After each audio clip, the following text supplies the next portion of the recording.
Gaji masuk, terus gaib. Korang rasa korang own barang korang? Salah. Realitinya kita tak memiliki apa-apa. Netflix, Spotify, Adobe, semua ni sedut duit senyap-senyap. Ini bukan convenience. Ini scam moden yang buat kita miskin tanpa sedar. Ini bukan bisnes. Ini penjajahan. Contoh paling sakit hati, printer. Kita dah beli hardware, hak milik mutlak kan? Tapi kenapa dakwat dan software dia masih kontrol kita? Bayar harga penuh tapi dapat hak milik kosong. Kita dipaksa bayar cukai untuk barang yang dah ada depan mata. Kenapa company gila buat subscription? Tengok graf ni, untung Apple Services dan Adobe mencanak naik 5 kali ganda. Dulu beli sekali, guna 10 tahun. Sekarang diorang nak kita jadi penyewa abadi. Diorang tak nak customer. Diorang nak mesin perah duit automatik. Benda ni makin melampau. BMW pernah try buat heated seat kena subscribe. Hardware dah ada dalam kereta tapi software lock nak suam kena bayar bulan-bulan. Tilang pintar pun sama. Barang dalam rumah kita tapi switch dia dipegang orang lain. Nak masuk, satu klik je, tapi bila nak cancel, main susah lagi. Kena call, kena jawab soalan, butang cancel sorok bawah sekali.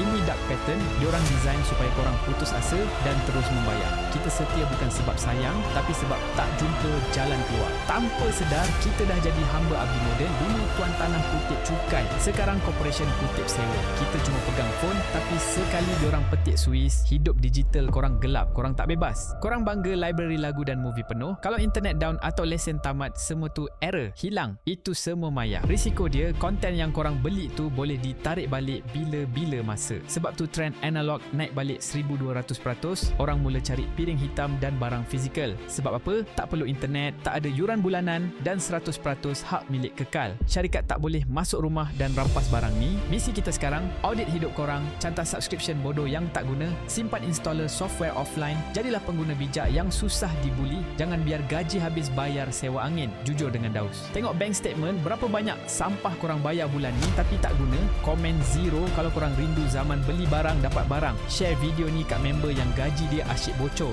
Kita kena sedar sebelum terlambat.